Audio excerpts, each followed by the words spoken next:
This is The Balanced Dilemma. We tackle the often uniquely, but not always, female dilemma, managing life, work, family, and self. I'm Maura Carlin. And I'm Christy Derrico. At The Balanced Dilemma, we speak with women and men to hear their balanced stories. Our guests are entrepreneurs, reinventors, creators, executives, parents, and partners, telling us what we really want to know. How the heck did they manage that? And can you have it all and all at the same time? Our guest today is Lori Pine, a former corporate vice president who spent 25 years at global and recognizable companies like Coca-Cola, Anheuser-Busch, and Campbell's Soup. Using that experience, Lori is now an executive leadership coach and founder of The Joy CEO, where she provides life coaching for ambitious, high-performing, professional women over 40 who are seeking more passion and purpose in their everyday lives. Lori's mission is to help them gain clarity and reclaim their joy. And Lori, we are joyed to have you with us. Welcome to The Balanced Dilemma. Welcome. Thank you so much. What a pleasure. Lori, we'd like to start with your background, which I understand is picturesque Maine, what you describe as a little slice of God's country. Many of us think of the Northeast's greatest ski resorts and a portion of the Appalachian Trail, which is on my bucket list. You grew up in a one-traffic town in Maine, and this was a route that people would take all the way through to Canada. Tell us about how that resulted in you being the person you are today. Yes, thank you so much. I did. I grew up in this tiny little town that was nestled amongst the mountains, very close to one of Maine's most famous ski resorts. And my family owned a very famous historic restaurant. We had it for 50 years. And so we would often host tourists coming along Route 2. They would come from the coast all the way up through the mountains, some of them making their way into Canada, you know, for some sort of tourist destination or trip that they were doing with their family. And so this was this little kind of nostalgic life that I grew up in. And Did it, because you had tourists coming and people perhaps from other countries, did it give you a more global view than maybe you would have otherwise had? Perhaps. The flip side of that was because it was so small and so sheltered, there was very little diversity. You know, there was no diversity in my high school. There was very little diversity in our community. So the diversity that I did grow up with was what came through the restaurant. And that created this itch for me, this real longing to get out there and see more of what the world had to offer. Now, as I understand it, the paper mill was the economic heartbeat of the river valley where you lived. Yes. And your dad worked there, along with many of the other men. Why don't you tell us about that? I mean, was it a paper mill town? Yes, very much so. A mill town. is Yes, what they would say. it was a mill town. And you would know that when you entered the town because it would smell. Right. And it was, you know, the sulfur is what makes it smell like that. And so you would know it immediately when you entered this, you know, town limits. And yeah, the smokestacks billowed from the skyline and you could see it. And my dad worked there from the time I was young. And then when I was in high school, the mill actually went on strike. And that caused a huge ruckus for the community. And some people crossed the picket lines and some people didn't. My dad did not. And, you know, there were lessons learned, valuable lessons learned about what do you do, how do you pivot. My dad pivoted, started his own plumbing company, and you know, so it was very blue collar, and the community really depended upon that. So was that your income. push to get out of there, or were your parents pushing you to move somewhere else? You know, my parents never pushed much. But I always had this internal mechanism that was pushing from a very young age. I can't really describe why that was, but it was certainly embedded in me. So I was pushing and had just these big dreams to go somewhere else. And you also saw the paper mill reduce in employment levels, which must have had a tremendous impact on that area. How did that impact you? Well, it certainly impacted the restaurant, and it impacted, some of my friends whose parents may have lost their jobs in the mill, friends would have to move away. And so you could see that the town was diminishing. There weren't jobs really at that time. I graduated in 1990 from high school, really for young people like me who were very ambitious and wanted to work in kind of a white-collar environment. So it was time to go. So where'd you go? So I went straight from Maine all the way to Tampa, Florida. Wow, you really took the corridor. I sure did. And that was my first job with Anheuser-Busch. And, it was really a lucky break for a girl like me. I didn't go to an Ivy League school, but my parents had friends who worked in that business and made a phone call for me. And so I really got a lucky break. And I had grown up really knowing hard work, what work ethic was all about, and, the power of being true to your word. And so I really showed up and, took a chance. It was a part-time job at first. It didn't pay very well, but I said yes, and that made all the difference. Now, so you had both parents having entrepreneurial backgrounds. Your dad, he pivoted to this plumbing business, and your mom was working in a family business. Yes. How did that affect you and what your ultimate goals were? So I think at times, their roller coaster in the entrepreneurial world, they encouraged me to go for a corporate job with all of the kind of golden handcuffs, if you will. Get benefits, get a 401k, get stock options. And as that happened and as my career progressed, my dad would very much be my confidant, and I would always call him as I was getting job promotions and offers and run those by him. And he would always say, this is a really good offer. Make sure you take this, and you make sure, those stock options, they're going to pay off. And so... and they must have. Anheuser-Busch, yes. not a bad investment. Yes. Yeah. So the security was always important to my dad. Was it important to you? It was, until it wasn't. Yes. And we will come back to that. So here you are moving up the corporate ladder, far from home still? Very far from home, yes. Did you have plans, dreams, thoughts of what your life was going to turn out to be and whether you'd have a family or not, or how you would do it if you did? I was very driven. I really wanted to make it to the C-suite. I wanted to be a vice president and beyond. And I had tremendous drive. I had been an athlete all the way through college. What sport? Field hockey, yes. My college team, we had made it to the Sweet 16. So I knew kind of a high level of performance, and I loved that. And I took that into the workplace. So there were times when I actually didn't know how to shut that off. And I'm not sure that I would have really done Planned Parenthood well in terms of planning for a family. So the universe surprised me with my first child, and that's how that all came to be. I'm going to backtrack a little on the sports. We've talked to a lot of successful women who played sports. In fact, Christy and I both are athletes at different levels in different sports. Yeah. Mm-hmm. So I find that interesting. Was it the teamwork that you learn in a sport like field hockey, or something else that you took into a corporate environment, for all those who are listening who might want advice on how to move up a corporate ladder? I think it was definitely the teamwork, though I've coached women who have been in single-person sports who seem to have the same sort of success. But for me, it was definitely the teamwork. And there are times when I may not have the stamina or the wherewithal to keep on going, but a team behind me will give me that push that I need to have the last mile to make it over the finish line. And I got that by being on a team and being part of something bigger than myself. Yeah, the statistics are clear. There's a correlation between women in the C-suite and women who've played competitive sports. Was there an expectation of you going to college, or was that a personal goal?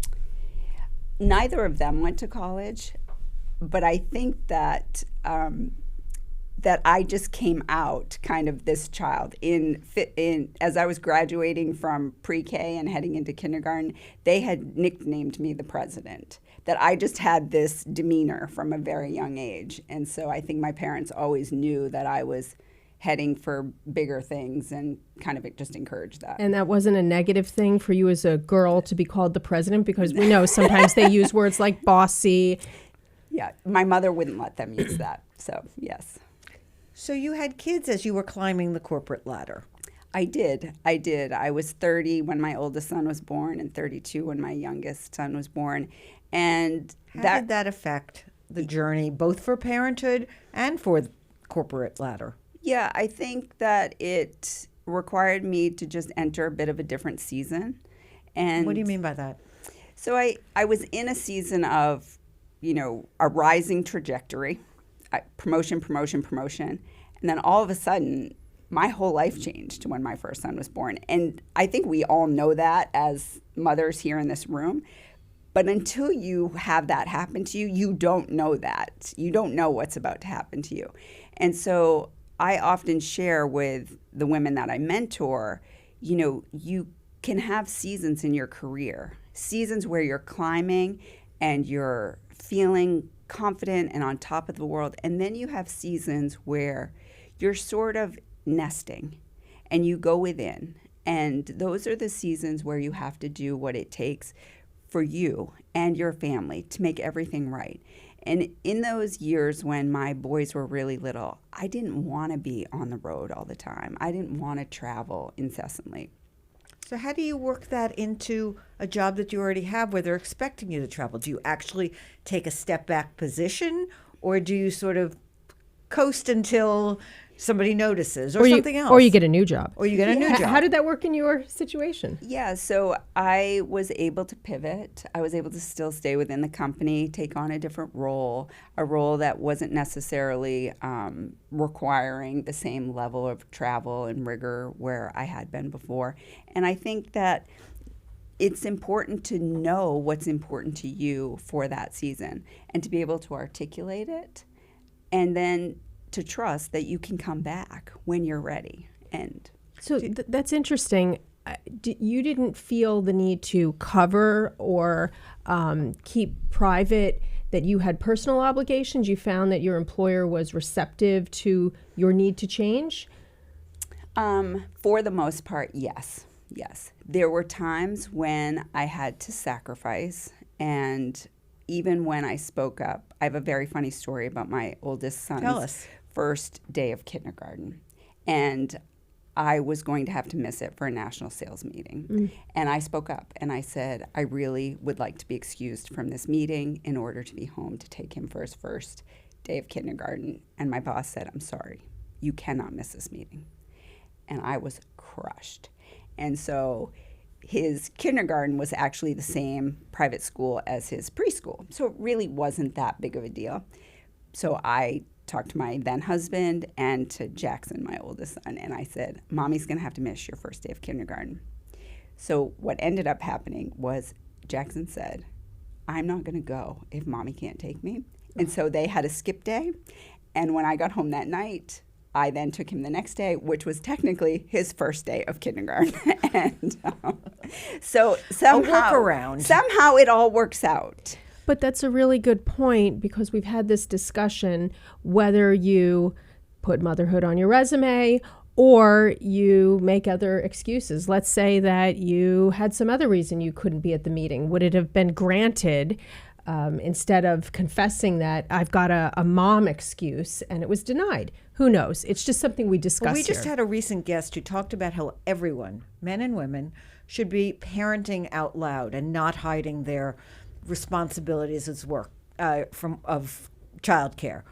What do you think, coming from a corporate environment? Is the corporate world ready for that? I think they're more ready now than they've ever been.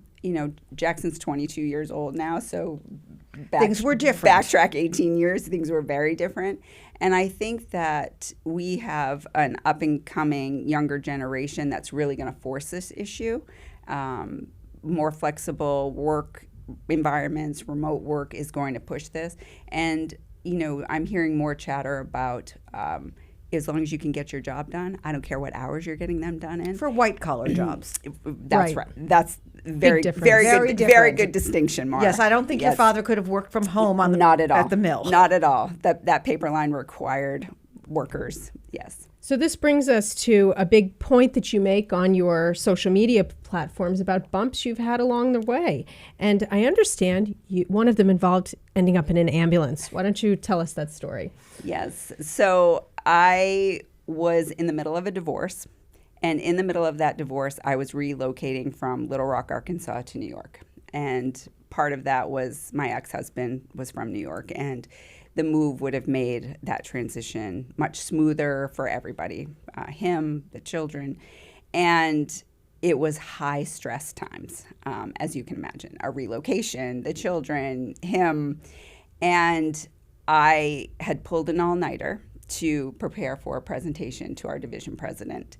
And I went to the meeting that morning. I presented. My presentation was excellent, as you can imagine. We all expect that of ourselves. And I was tired. I mean, I was exhausted. Stress levels were very high at home. My ex-husband now and I were still living under the same roof.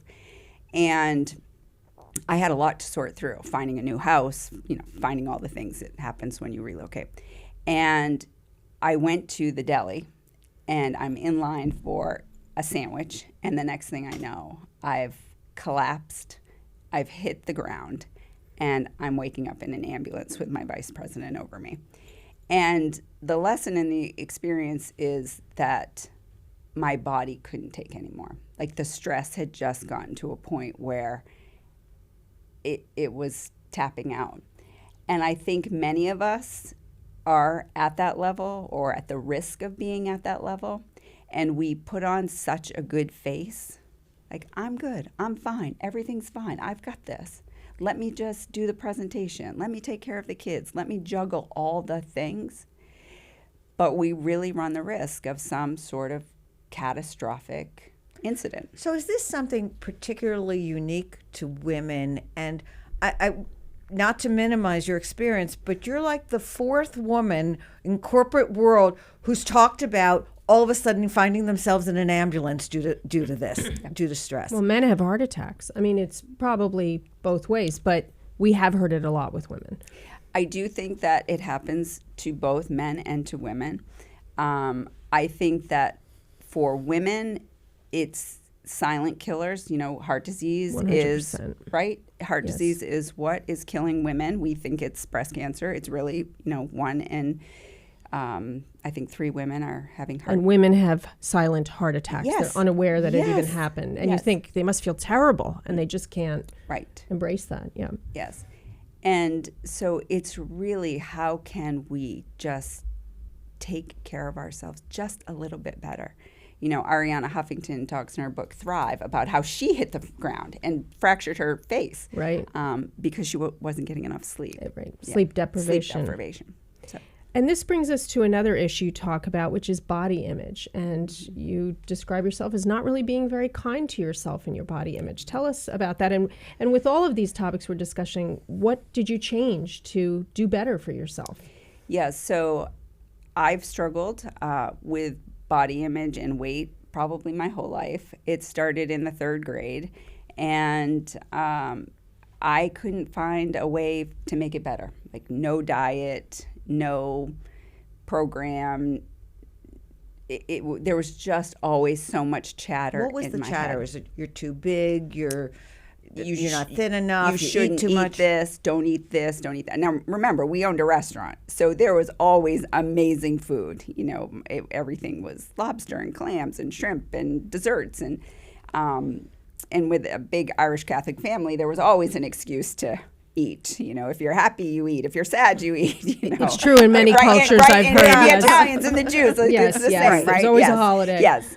So, so there were very mixed messages about food, and I just never learned what was appropriate. And so then I had a tremendous amount of shame about food. Did your parents or anyone else say, you know what, Lori, maybe you shouldn't eat that, or maybe you Oh. should eat a little. Like, Oh, were you yes. getting the outside messages Oh, directly? yes. In fact, in the 3rd grade, my mother thought she would be helpful, and she took me to Weight Watchers.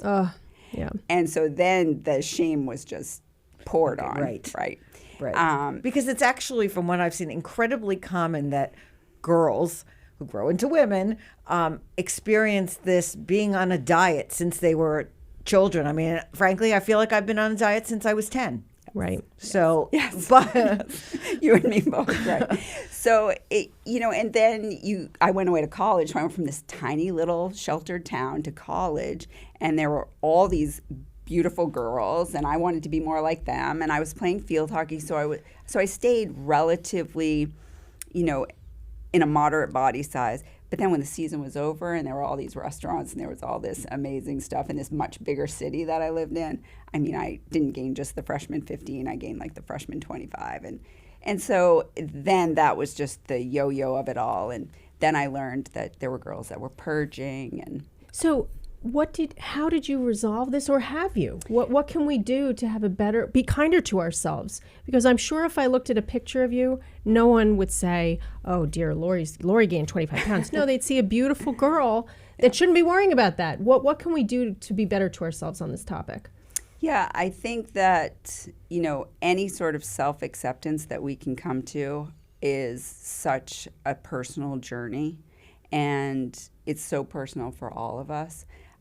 For me, I had to come to terms with the fact that, food couldn't be my solution to all of my emotions and all that was going on in my life. I ended up going to work for major food companies. There's probably no coincidence in that. And so I ended up with a nutritionist and a food plan, and I really do eat in a way today that everything's weighed and measured and much healthier. And that takes all the chatter out of my head. So then we get to mentors. You talk a lot about that. You met Brene Brown, who we've quoted on this show. okay, we skipped one other problem that Go I for wanted it. to hear about. You said that one of your kids was struggling at 17, and that caused a pivot or a change or something in you. And I just want to hear about that before we get to Brene No Brown. problem. Yes. Yes. So Bryce, my youngest, was struggling during the pandemic, and he was 17 at the time. I was working this major position at Campbell's as a vice president of sales, and ultimately it came down to I was really worried that he was going down a path that I might not be able to help him unwind if we didn't take drastic measures. And so for the first time in our life, I became a stay-at-home mom. And that was a really difficult personal decision to make. And how did you make that decision? And did it feel like a choice? It did feel like a choice because I think that we have choices. I could have chosen to ignore it. There would have been significant consequences for that. Sometimes the easier, softer way is the much harder, more difficult way with consequences that for many of us, I don't know that I could have lived with at that time. And they felt grave to me. And so I had a moment out on my front lawn where I was asking for a sign. I need a sign. And I ultimately got that sign from my boss, who was very complimentary of me and very, I was going to backfill him. I was to be his backfill. And then all of a sudden, in 1 month, I was no longer meeting the competencies of the role. It was very sudden. And so that was really my sign. Were you actually not meeting them, or was somebody saying you weren't meeting them? Something had to have been going on that was bigger than me or bigger than what I knew or what I became privy to. And so I just felt like it was a great way for me to exit and go take care of Bryce. And Bryce and I had 18 months together, half of his junior year and all of his senior year. And I really thought the transition would be for him and about him, but it was amazing what happened to me in that time. Yes. And he's amazing today. He's thriving, and No regrets. and so am I. Of course not. Yeah. Right. And Rachel O'Mara, who was a guest on our show, she's the author of Pause. she described a similar situation working for Google that led to her pivot. Now, being a stay-at-home mom every day, did you enjoy it? Were you twiddling your thumbs? It was so awful the first month. It was so awful. And it's the middle of the pandemic. It was 2021, and we were starting to come out of it. But honestly, the first week, I did not know what to do with myself. I did so much laundry, and I went to the grocery store so many times. I really was a basket case. And finally, I had hired an executive coach to help me with this transition. Transitions are hard. There's an end to something changes, and there's an end, and then there's a really big messy middle. And I was really in a messy middle, and I could not find a thread to grab onto. And ultimately, the thread became I was going to do some coaching work of my own. And so I went to Rutgers, got a certification in executive leadership coaching for organizational performance. And that really was a bug that bit me and just brought me back to life. And is that what brought you to Brené Brown? And for those who don't know, she is a very well-known writer, I think professor in Texas. And she is sort of a guru of motivation. And I don't know why don't you describe her for us? So I met her actually probably 10 years ago, if not 15 years ago, at the Omega Institute in Rhinebeck, New York, which, if you haven't been, is just a wealth of women's courses and retreats. And the founder is a dear friend of Oprah's. And anyway, it's a tremendous resource right here in New York. And Brené was a speaker there, and I went. And that's how I got to meet her. So Brené is a researcher with a PhD in research, and she has basically become the godmother of shame and helping women understand what shame is and the difference between shame and guilt. She's very famous for her TED Talk and her many books that she's published, and she really has changed my life. And so I did get to meet her, and she was very funny because she was releasing her book, The Gifts of Imperfection. So it was 10 years ago. And she had the front cover from the publisher, which, as you can imagine, is a very big deal.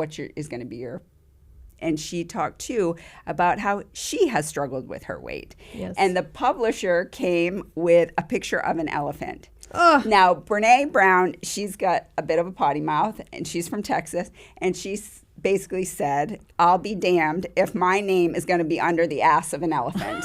And so, I will never forget that because I wouldn't put my name under the ass of an elephant either. So she was just a kindred spirit from that moment forward. Yeah, she does talk about body image, Yes. and she's very open about it, and it's a daily challenge for her. Yes. And but she has a As lot it of... is for so many So women. many. So women. many. And that's not the only inspiration you touch upon. Tell us some of the other books, podcasts, things that have helped you in getting to where you are now. Yes, so I have a personal board of directors. I have personal mentors that have been highly influential in my life. I have a dear friend, Andy Simon, who has a podcast, On the Brink, who both of you know Andy Simon. And I think we met after an event at our cars. Yes, Right, we right? did. Yes, we did. She was episode 29 on our as one of our guests. On We our love hit her. parade. Yes, she's been a tremendous friend. I have a coach who has a podcast called Brilliant Balance. She's been a tremendous inspiration.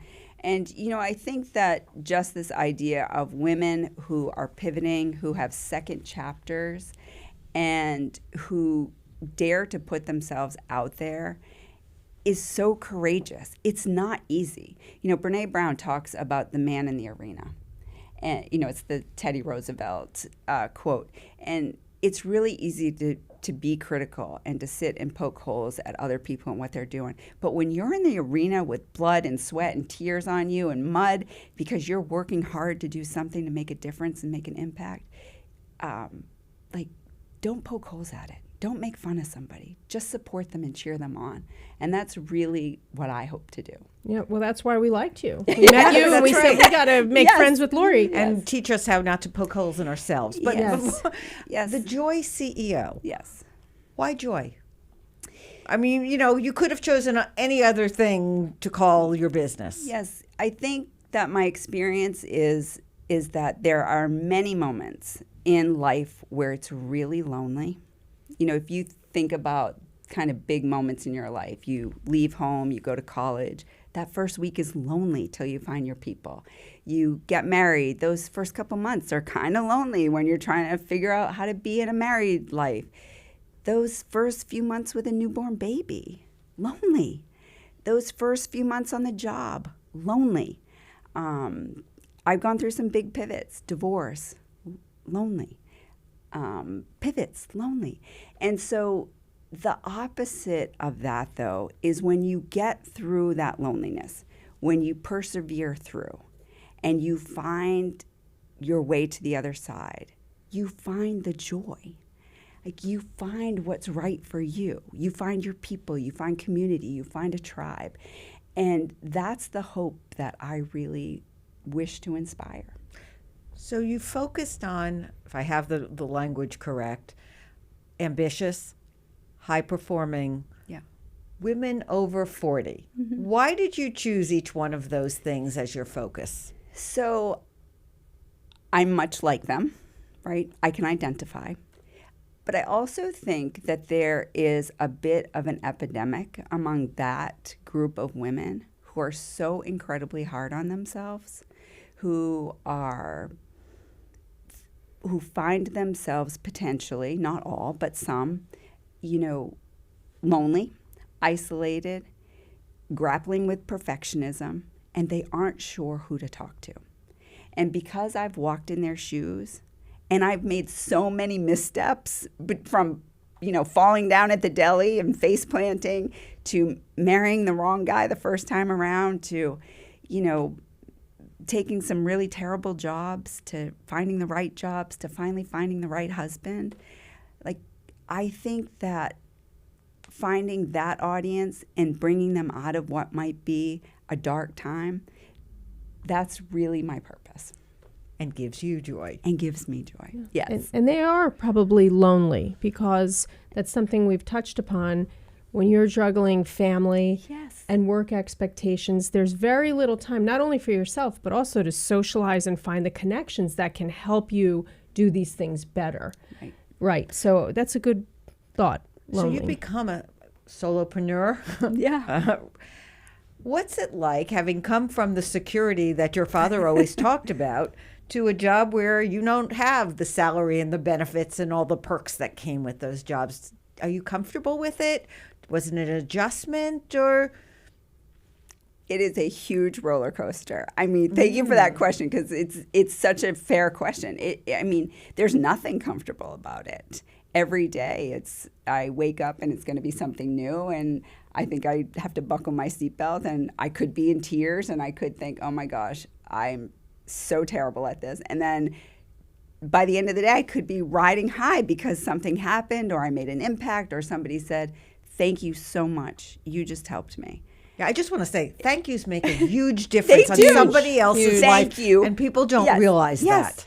And so, how I measure myself right now isn't in paychecks; it's in thank yous. And so there's been many paychecks with thank yous. So it's different right now. So your clientele, how do they come to you? Tell us about the business structure. The business structure right now has been all word of mouth. I really value relationships. It's just one of my strengths. It's one of my core values. And people find me through, typically, because we've been in business or we've been in contact. So, and I have a strong social media following, or somebody comes through my website. Yeah. And you've touched upon the lessons that you've learned, and I'm just going to list what I see them as on your website: the power of community, the power of work ethic, the power of cleaning up your mess and fixing the little problems before they become big problems, which is a motto, and then the power of attitude. How do these lessons factor into what you do with the Joy program? And how they fit into everyone's life. Yes. So I've created a framework that I work with my clients on, and there's a little bit of each of those in each segment of the framework, because, it really comes down to mindset and how everybody is approaching their day-to-day life. And if we're in, a negative mindset, if we're constantly in the problem and not the solution, if the glass is always half empty, then we can't show up as our best selves. We can't show up and have a new perspective. We can't take any sort of advice, if you will, or new ways of thinking. And so we're going to stay stuck, even if we so desperately want to become unstuck. And the idea of community is really important to me. I've built a networking group in my community, and that is a way for other women to connect and thrive. A business partnership's been formed out of it, networking, and I love that. So that's tremendous. Where can people find you? On my website, LoriPine.com, on Instagram at Lori Pine, and yeah. And that's Lori, Lori. It is, yes. And because this is the balance dilemma, we have some questions we have to ask you, which is, what does balance mean to you? So balance means to me that we will find a way to have our needs met. We might not always be a 50-50. It might be 100-0. It might be 0-100. But at the end of a day or a week or a period of time, we will get there. Do you think you can have it all and all at the same time? No. Okay, that's a pretty clear answer. Yeah. And I've got one. If you could go back in time and speak to your 25-year-old self, what advice would you give you? Oh my gosh, I would tell her it's all going to work out and you will be so very proud of your future self. Positive, joy. Yeah. Well, it's been wonderful talking to you, Lori Pine. I'm so glad we finally got to do this. Definitely. Thank you so much. Thank you. Thank you. And we'd like to thank you for listening to our podcast, The Balance Dilemma. You can find us at thebalancedilemma.com. You can find us on Instagram, anywhere you listen to podcasts and on social media. But we'd like to give a special thank you to LMC Media. This podcast was recorded at their studio on the Avenue in Mamaroneck, New York. Visit lmcmedia.org/services/podcasts to book your time in this state-of-the-art convenient location, walkable from the Metro North train station on Mamaroneck Avenue.